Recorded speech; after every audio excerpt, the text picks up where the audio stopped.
Today on an all-new Dr. Phil. A flat-out war. She's determined to stop her son's wedding. Kim is selfish, narcissistic. It's a recipe for disaster. I'm torn between my mother and my soon-to-be wife. If she makes him happy, what business is it of yours? God made it my business when he gave me this son.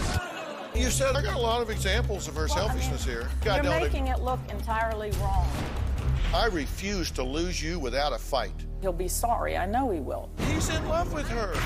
Plus, it is my wedding. It's all about me. I come first. See how this Bridezilla's wedding turned out. Please leave. My mom pulled that out of it. Coming up.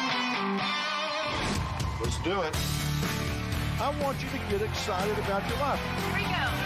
Stand by, camera, set. If you're going to talk to me, you're going to have to be honest. Stand by, Dr. Phil. Showtime. This is going to be a changing day in your life. Stand by, A, and roll A. Check in.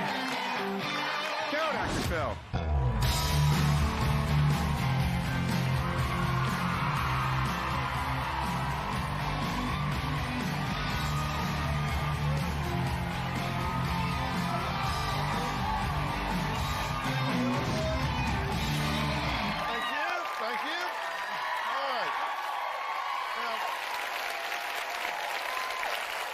Planning a wedding is supposed to be a time of celebration, but for today's guest, that joy has turned into a flat-out war. Pat says her son's fiancée is not good enough for him because she's selfish, narcissistic, and trying to turn him against his own family. When your child gets married, you should feel you're gaining a daughter. And instead, we feel like we might be losing a son. I feel like I'm torn between making a choice between my mother and my soon-to-be wife. I hope this marriage is not a mistake. I love Steve with all my heart. He's the perfect mate. My greatest fear is that his mother's non-acceptance of me will somehow cause problems with Steve and me. It's hard to back off and just let it go. So I write my letters and try to fix it. I received a letter shortly after announcing our engagement. The letter said she and my father could not give their blessing for us to get married. I cried when I read that she thought that I would not make a good mother. My mother said she thought Kim would try to keep me away from them. I felt that she was cowardly with her accusations because she did not come to us together to make them. It concerns me that Steve asked for a prenuptial agreement. The decision for a prenuptial agreement was mine. I believe it was Dr. Phil who said the person that you divorce and the person you marry are two different people. If you feel you have to protect yourself, then maybe you shouldn't be going into the marriage. If there is a divorce, then we're both protected, so I have no problems with a prenup. Kim tends to be selfish and narcissistic. Steve was telling us he had won a trip to Myrtle Beach. My husband jokingly said, "I'll take it." And Kim jumped in and said, "Steve, I want to go," and immediately did not want Steve to give us that trip. The trip's not the issue. There's something else behind it. If I barked back with his mom, I think that would cause even more problems. To me, it feels like Kim is jealous. Why else would she vie for our time and not want us to be together? His mother does blame me for him not visiting as much. It upsets me because I'm an easy target. It does feel like a slap in the face when you see the one that you sacrificed your life for and loved with everything in you pull away from you. We wanted them to come to church with us at Christmas. I don't know if Kim was raised in church, so that's a big issue. I don't think that it's very Christian to pass judgment on someone else, and I really don't feel like she's taken a chance to get to know me. My mom's idea of a perfect wife for me would be the preacher's daughter. I think my mother said it best when she said, "A daughter is a daughter for life, but a son is a son till he takes a wife." And I don't think that has to always be true. Dr. Phil, what should I do if this relationship doesn't get any better? Should I let them go? Well, how do you answer your own question? I couldn't let him go ever. He's my son for life. And I want him to be happy, Dr. Phil. I mean, if Kim is who he wants, that's who I want him to have. But there are concerns that I have. I feel like there's a gap between Kim and I don't know why. I don't want it to be there. You never really tried to fill that gap, though. We've been together for 5 years. You've never really taken the chance to sit down and ask those questions I know. of me. I was wrong by not coming to you directly. I didn't really know how to approach you. I did it through writing to Steve and hoping that would open up. Yeah, but you told me don't let her read her letters. No, I didn't. No, I didn't. Well, She read it first. I gave it to you, and she opened found it it. before. I know, but she opened it before you did. Well, let me read an excerpt of these void-filling letters. I truly believe if you marry her, you are headed for a heartbreak, and I love you too much to sit back and not warn you. Another letter. I feel she is jealous of your love for your family and ours for you. Letter 3. She's a very selfish person, Steve. Letter 4 goes on and on. I just can't stand by and see you get hurt. Women come and go in your life, but your mother and father will love you forever no matter what. How old did you say you were? 33. You said something that I actually wrote down because I thought it was a really amazing statement. You said, she just doesn't seem to want us in her inner circle. You're headed for heartbreak. She's selfish. I can't stand by and watch you do this. I'm not sure I would want them in my inner circle. No. Well, I said all that as a result of things that had happened. And I was afraid, and still am afraid, if we don't get it resolved. We Yes. get what resolved? The issue with, I mean, I know Steve does not want to pull away from his family. If he does that at some point, he'll be sorry. I know he will. But I would never do that. Why would I? Oh, of course you will. I mean... Of course you will. How old are you? I'm 33, but I mean, my family will always be in my life. Sure. And I'll always care for them. Sure, But I would never pull away, like never talk to you again just because I'm getting married. all right. I want to find out what Pat really has against Kim, and I'm going to tell Pat what I think it is, and then we're going to hear from Kim. We'll be right back.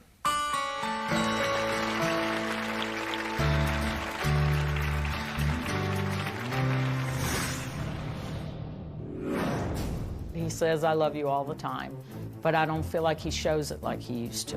Definitely think my mom is going through a strange case of empty nest syndrome. Even though I've been out of the nest for 14 years now. I do feel like a scapegoat.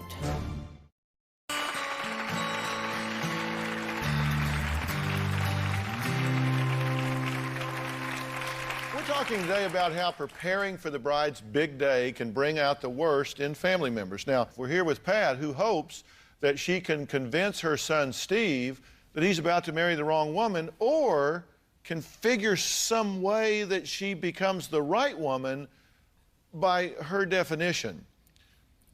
What is your biggest problem with Kim that causes you to believe that your son is headed for heartache? The main thing is just he used to be in church with us. I know Kim doesn't have a spiritual background, a strong one at least. Did you go to church as a kid? I did, but I don't feel that you have to be in church every time the doors are open No, I don't to either, believe Kim. in I God really and be a don't. Christian person. I don't either. I really believe don't. it's in the way that you live your life, Me not too. with how often you're in the church. Right, totally. I totally agree with that. And you just think it's very important to be spiritually grounded and Yes. active. Well, then you should marry someone who is. Yes, I know. Well, I mean, I'm married to someone who is. Yeah, so you've got that covered. But the only thing you're basing it on is how often we're in church. No, How often did Steve go to Okay, church before we started dating? whoa, hold on. Let's just assume she's an absolute heathen. All right? If that's who he's in love with, if that's who he's chosen to make his life with, really, what business is it of yours? Everything to do with my business. God made it my business when he gave me this young man for my son. Here's the deal. You said I'm never going to leave my family of origin, which I hope is not true, because I read the Bible too, so I got a sneaking suspicion I don't want to get in a contest with you on what it says, because you seem to be fairly studied on that. But I do know that when you grow and you mature, both psychologically and spiritually, there's that tendency where the kids begin to break off. And I believe there's something in there about cleave onto. And he's supposed to let go of us and prefer her. And I want him to do that. But since I've let go, that seems to be a problem for you. No, not the letting go. There's a problem. I don't know what it is between Kim and us, and I don't know why. How is it that every time we come over for family get-togethers, there's never a bad word between any of us, but then in a letter a few months later we find out that there are problems? Because I guess I've been a coward in talking to you about it. I mean, honestly, But Kim, why I have. act like everything is okay and fun and there are no problems and like you're hugging me, telling me you love me? I do. And all that when we're leaving, but then there's problems. I want to love you, but I don't understand why you don't want Steve to do anything for us, to give anything How have to I us. stopped him from doing that? We come over, we go pick you guys up dinner not talking and bring about- it to you. We go ride not motorcycles talking together about all that. the time. Just because we're not in church with you No, guys, I'm not Steve, you don't that's go the here? problem. Not like a tennis match. I'm talking about, like, for example, the bat issue. That was kind of the straw that broke the camel's back. That I was was right like, after why you did wrote you a want letter to hurt talking me? about how I would not make a good mother. How do you expect me to react to that? Well, because that happens continually. Well, you do things when you're hurt and angry that I know. you don't I wrote the normally letter do to under Dr. Phil regular when I was hurt and angry. Yeah, Regular and circumstances. you know, I've got lots of your letters and things here, and you know. Did I see those? He told me he threw them away. Not all of them. And you wrote some things, and you've said some things that I haven't referenced or repeated here because I understand some things are said in anger and not reflective of everything else you said and feel. So I'm not even referencing those things here. I'm trying to fix this problem, not widen it. Look, no one questions that you love your son and you want the best for him, right? I mean, and you understand that I'm not I'm not suggesting that. And you've certainly been a good and loving and nurturant mother. And you've got to be really proud of the man that Steve has become. So that means you and Dad have done a really good job of this young man. But then we get to that part that you kind of put at the end of the sentence about you got to let go. And I want to talk about that and tell you where I think the rub is here. So we're going to talk about that when we come back.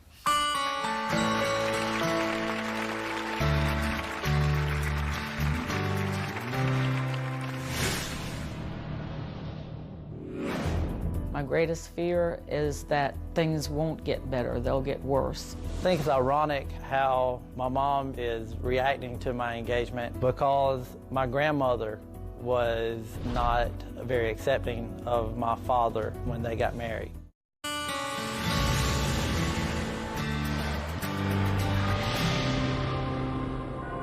When I announced my engagement to my mother and brought Kim over to show her the ring, my mom basically said, "Oh, that's pretty," and I expected her to be jumping for joy, and she was just kind of blasé about it. I think what was going on was she really hadn't voiced her opinion strongly, and now she felt caught with her pants down.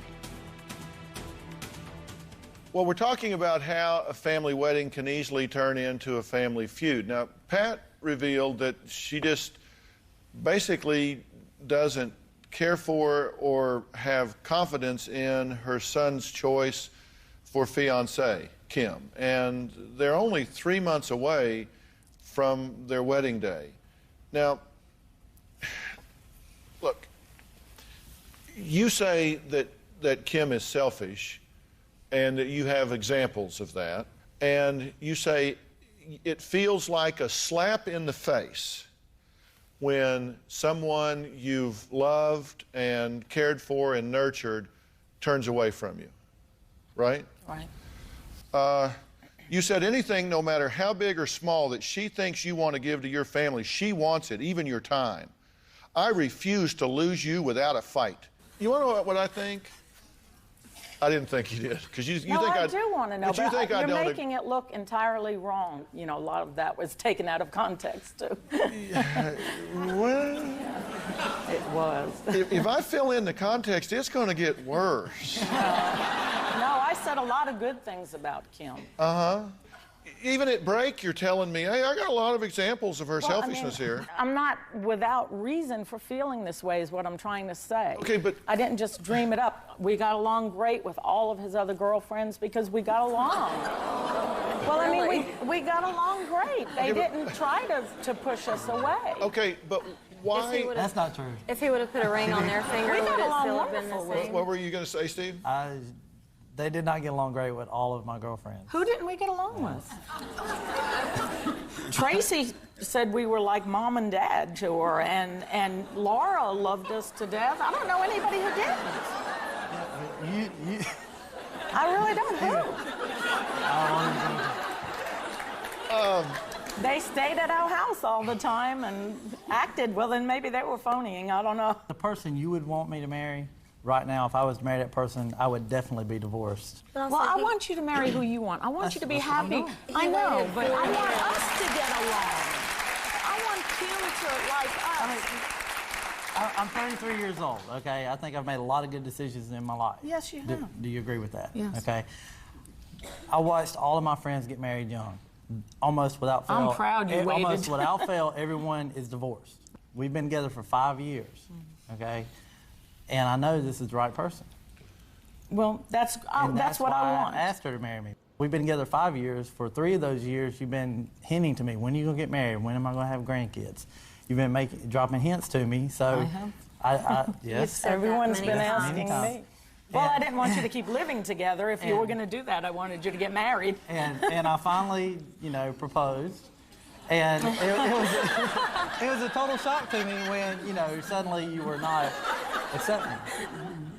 Okay, we're going to take a break. Y'all go ahead, and when we come back, I'm going to at least tell y'all what I think's going on. I don't know that they care, but I'm going to tell y'all what I think's going on.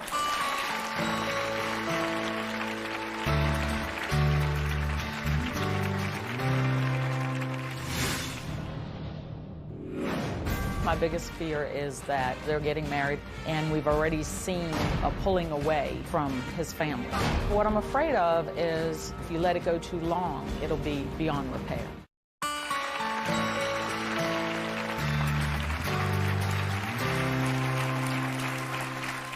Kim, Steve, and his mother, Pat, are talking among themselves while I'm listening, but I wanted to give you guys some thoughts about what I really think is going on here. Your son's going to marry this woman in 3 months. I really think that you really are choking a little bit. It's kind of like, okay, he's really leaving.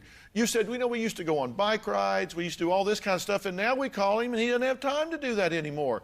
Damn her. She's taken his time away from us. He always has an excuse. He's got to travel with Kim. He's got to go here. He's got to go there. He's got to do this or that. That's right. He's in love with her. I don't believe in blaming someone else for your kid's decisions ever. Steve, if he wanted to do it, he could. I'm not saying damn her. I'm just saying. Really? I'm just saying. No, I'm just saying that every time we invite them, both of them, not just him, to do anything, there's always an excuse. And even if she's at work, maybe twice. Okay, but let me he can't come without Here's her. the thing I'm trying to say. You know what an invitation is? It's an option. You give somebody an option. It's like, we're going to have dinner. Would you like to come? That's different than saying, we're having dinner. Get over here. See, an invitation doesn't have an expectation of compliance. It truly is an option. And if you have an expectancy that if they're asked for dinner, they need to come be with y'all. Maybe they don't want to be with y'all. I don't, that's fine if they would just tell us the truth. We just went to dinner like 3 weeks don't get ago, invited and they very sat there and often. argued for most of the dinner over something to do with He wouldn't their let business. that go. You have to admit. They argued about it for 3 weeks. But He wouldn't here's let the me thing. out of the restaurant until I agreed with him. I was right. Okay, these are two adults. He is going to have his own life, and it is going to cost you time with him. It doesn't mean he's going to love you any less, because I'll promise you, he has two very separate accounts. He has a romantic account from which he makes withdrawals to deposit to her with his love, time, attention, energy, effort. And then he has familial love that he has for you and his dad. Those are two separate accounts, and taking something out of one does not cost the other. They're completely separate. You are going to get together with your wife, and you two are going to mold your own family, and this extended family is going to be a very loving support system, but this is going to be, there is no divided loyalty here. She should be 100% first. She's going to be. I know. If it's a good marriage, she will be. And the sooner that you get your mind and heart around that and deal with the pain of your children moving on, which we all have to deal with. I mean, Robin and I just became empty nesters. Our last one just left, you know, so we understand they go on. And it's like, now you call us, Jordan. Yeah, right, wham. I mean, I assume he is still alive somewhere in the world, isn't he? I mean, they go off somewhere. I mean, they do. And I think that you have trouble, I really think, not consciously, but I think you have anxiety about that. I think it's magnanimous of you to be here, given this. I really do. And I hope that the two of you, instead of you talking through Steve, I do hope the two of you will have some candid conversation. I think you did make a mistake there, and I think you can change that. But that doesn't mean you have to be called onto the carpet and, you know, given your marching orders across time. I think you two need to have a sharing as long as you feel good. But, you know, it is in large part your job to get along with her, and it is your job to get along with her, but not at the expense of your individuality and your independence. And there is no divided loyalty. I'll guarantee you, your primary allegiance must be with your wife. And if it's not, it will never work. All right, next. They were the mother-daughter at war over the details of the wedding. So was there a battle on the big day? We're going to take you behind the scenes of the wedding to see when we come back.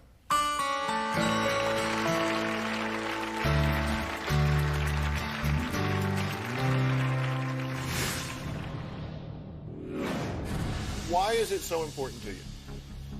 Because I've been dreaming about it since I was a little girl. It's something I've always wanted. It's not funny that she can sit there and I'm like upset and she can just, oh, I'm gonna be funny. I never said one bad thing about her. And I feel like she just totally slammed me. It really sucks.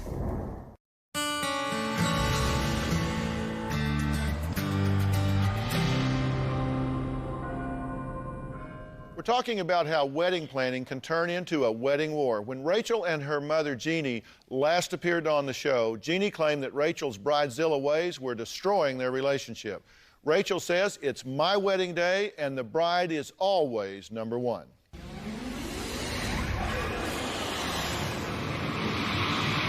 If you looked up the definition of Bridezilla, it would say Rachel. We fight over the colors, the favors, my hair. It's my wedding. It's all about me. It's bride and groom, not groom and bride, not bride's mother and family. It's bride, number one.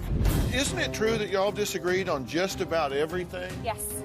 This isn't about the wedding. This is about a power struggle between the two of you. Your weapon is we're writing the check. And your weapon is, it's my day, I get to be the star, you have to do what I want because it's my day and I got you there.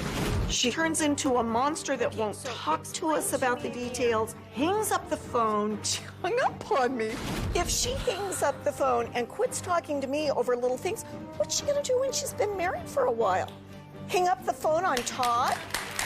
Maybe if you treated me the way that Todd treats me, then I wouldn't do that. This is the chapel my mom wanted me to get married in. I want to say I do standing right here in front of that beautiful altar. It's like, this is my day, and how dare you question what I want to do?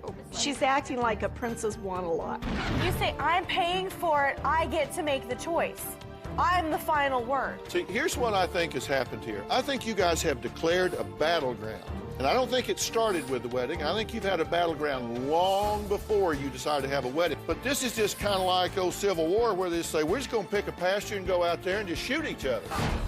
Right now, we're not talking to each other. She took all of my wedding stuff that was at her house and put it on the porch. I told her dad, I don't even want to see her. I don't even want to talk to her. I'm not even sure I'm coming to the wedding. Go ahead, tell him you're not even sure you're inviting me. Okay, I don't know where she's getting this from. She's just trying to be funny. Oh my God, she told me that on the phone. Why is it so important to you?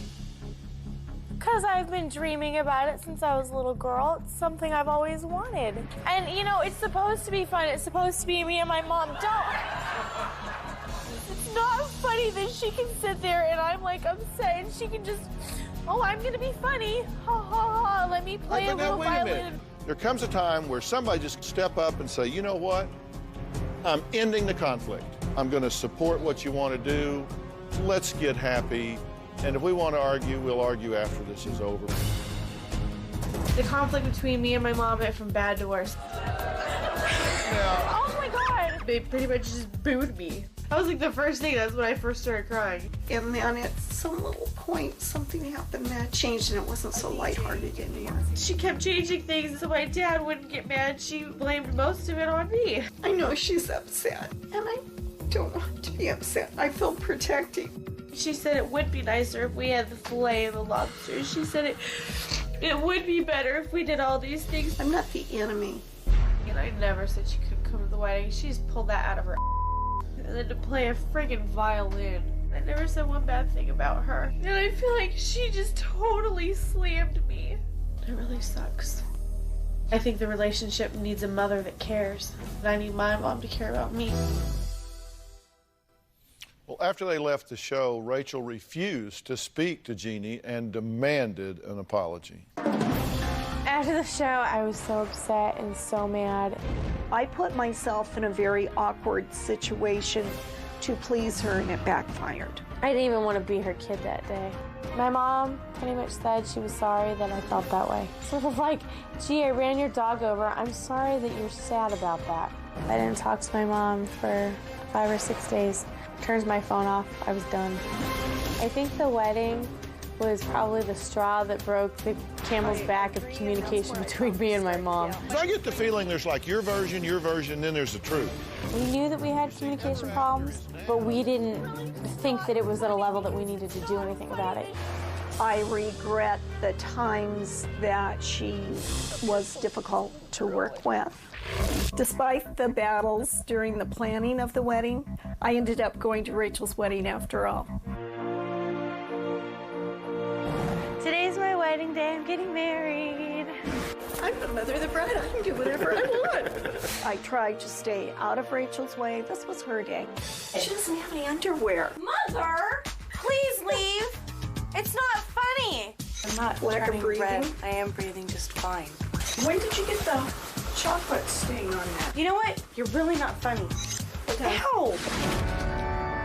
That wedding, seriously, fabulous, gorgeous with a capital G.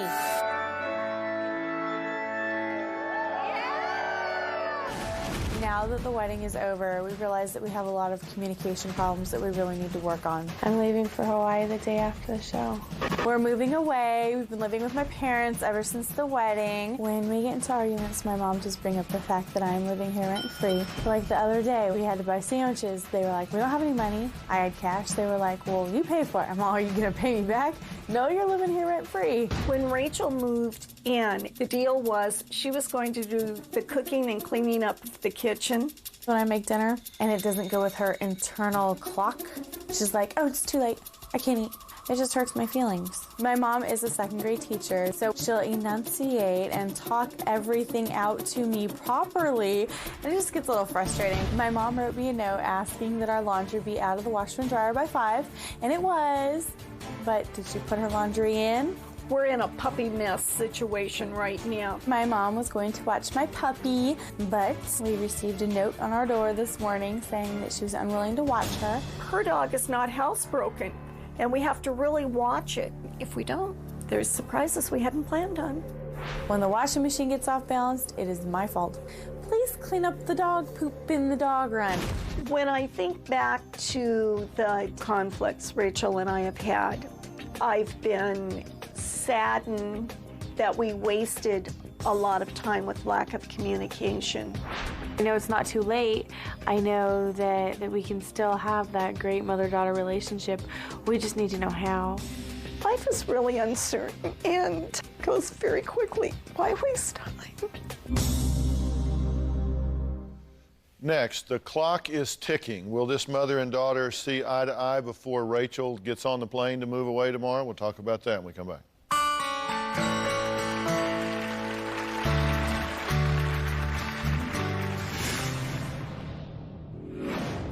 If two people are strong personalities, there's a wonderful opportunity for conflict. And we exemplified that.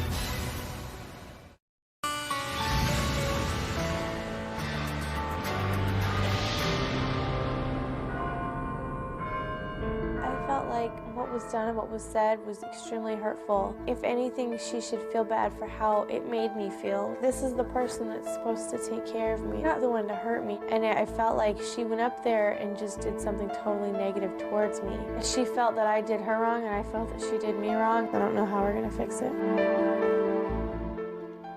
Well, we're talking today on how planning a wedding can turn family members against each other. Now, we're here with Rachel and her mother, Jeannie, whose power struggle to control the details of Rachel's recent wedding has really compromised their relationship. I personally don't think it has anything to do with the wedding.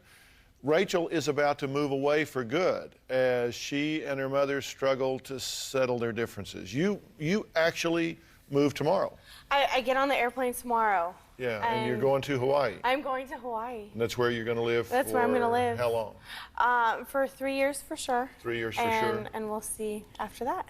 When y'all have looked back at the things that you've been arguing about, the different wars over everything from what the wedding was going to include to who said what to who and who meant what when they said which. Right. How do you interpret that? What's your reaction to it when you watch it kind of synopsized on tape? Well, first of all, my dog does pee on the ground, but not that often. Normally it's her dog peeing and blaming it on my dog, so my dog will get in trouble. I just had to clear that up because I saw the dog pedal. It's little teeny tiny things, and they're so silly, I know. But how do we not do that? Do you know really? Because you say, I know they're so silly, but I mean, we're here talking about which dog pees on the carpet the most. But they're not silly to us. They're not. I don't know why they're not silly to us. Should they be? They really should. But we get upset and we argue over it, and I don't understand why. Okay, and you know, we can chalk it up to you being young. Okay. Okay. What's your excuse? You're the mom here. You're right. I don't mean you're old. I just mean you're the mom. Watch the territory there, Dr. Phil. You're right. That's where we both recognize she's a young adult now on her own. I'm the parent, but I'm at a different phase. So we want to move from this point into better communication. When you look at it, it's silly, but we've made a big deal out of little things because it's a conflict. Instead of listening to each other. Do you each think you contribute to the problem? Oh, yeah. Because see, you... No. I'm realistic in what I ask her to do. It's when she doesn't want to respond. What is it you think you need from your mother? What is it you're fighting for? I want to know that I'm good enough and that what I do makes her proud. Why is that important to you? Because she's my mom. There's, you know, she's that one person that, you know, even if you mess up royally, she's there that says, you know, well, at least your hair looked good, you know, something like that. She's like that, you know, that person that you go back to, that safe everything. Your daughter is saying, I need validation, confirmation, affirmation from my mother, and I don't feel it. I want it, but I don't feel that I have it. How do you respond to that? It makes me feel sad right now to think that I haven't been able to provide that for her because I've truly tried to be the best mom I can. The little conflicts we've had, the lack of communication for a long time, I think it's made it very difficult to cross that gap and make her realize. Let me ask you something. How would she feel about herself if she was a fly on the wall and could hear how much you brag about her to everybody in your life? How do you think she would feel then if she could hear what you say to your friends, your co-workers, people Like at a the church? Golden Globe winner. I am absolutely delighted with her. You do it even with us. I mean, even in, you know, we're here talking about conflict, and so we do all these pre-interviews to get all this information from you, and you'll talk about conflict, and you just can't finish a conversation without just bragging on what a wonderful young lady she is and how delightful she is and intelligent she is and all of those things. You just can't be talking to somebody and not talk about how proud you are of her. Why can't you make her see and feel that? You can say it to other people, but you can't say it to her. You know what? I don't know. I don't know why I'm not able to as freely say it to you as I can to all the rest of you. So I'm say not it to her sure. now. Rachel, I am thrilled to be your mom. You are an awesome person. I've known from the moment I saw you that you are just an incredibly gifted, talented person. Just lots of wonder and beautiful brown eyes. But babe, I'm sorry I haven't been able to let you know that. Because you do feel it, Very much. and you do acknowledge it, you Very recognize it. deeply. Do you believe her when she tells you that? I do. I do. I don't have any doubt in my mind whether or not my mom loves me or cares about me, but getting the whole thing across is we need to put a bridge there so we can get that across. And I don't know how to get it there, and I don't know how to... I'm going to tell you right now. Okay. Okay. What I want you to recognize is, number one, you are so much alike, it's scary. Okay? We are. We really You truly are. are. You are so much alike, it's scary. And so you approach a situation and you both are very opinionated about it. You both know in your heart that you're right, and you each justify it by saying, because I know it's right, it's the best thing to do. It's not just that I'm trying to control the situation. I want what's best for her. It just so happens that I know what that is and she doesn't. And so really I'm doing this for her. It's not for me. If she'll do it my way, she'll ultimately be happy and thank me later. Right? Yeah. Yeah. And this is an issue of control and maturity. When you fight about everything, you're fighting about nothing. Right. And what this has to boil down to is recognizing that you do have the similarities, and somebody has to step up and be the hero in this relationship. Somebody has to say, you know what? I quit. I absolutely make what I call a life decision. And life decisions are things you make at a heart level. They're not things you make at a head level. At a head level, you decide what I'm going to wear today, whether I'm going to take the car, I'm going to ride the train, whether I'm going to go here or there, I'm going to work out, I'm not going to work out. Those are head decisions. Decisions that you make from the heart are life decisions that define who you are. The things like honesty and integrity, caring. Sometimes you have to consciously choose to make a life decision. I've said on this show before, there was a time in my life when I was very combative with my father. He was an alcoholic, and I hated the way he was when he did. We just, boy, I mean, it was just not good. And one day, I just decided, life decision, you know what? It isn't changing, so I'm changing. I made the decision, I'm not going to do this anymore. I'm changing our pattern. I choose not to react. I choose not to engage. I choose not to go pout and be passive-aggressive. I just choose not to engage in the negatives. And I made that life decision one day, and I can honestly tell you it never, ever happened again, because I realized I'd rather be happy than right. And you got to decide you would rather be happy than right. And if she goes off and does some things that young girls do, young wives do, young moms will do, all of those things that are coming up in her life, and she messes up, you know what? Just be there to help her back up when she gets back up. If she asks for your advice, give it. If she doesn't, write it and send her a note. Oh, she's good at that. One note. If she takes it, she takes it. If she doesn't, she doesn't. You've got to make the life decision. You know what? I choose to stop the momentum. I choose to stop the pattern. I choose to stop the banter.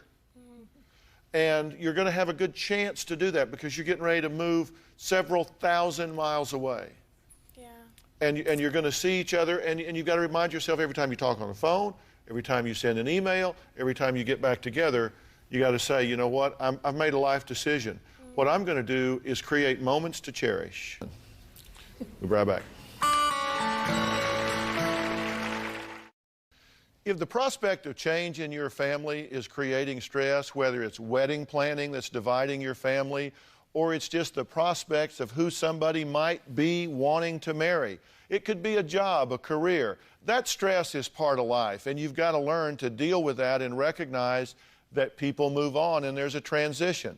I'm going to have a lot to say about that at drphil.com. I'll have that listed for tips. So go there, take a look, and let us hear your stories on the message boards. We appreciate it. Thanks for being here. So long.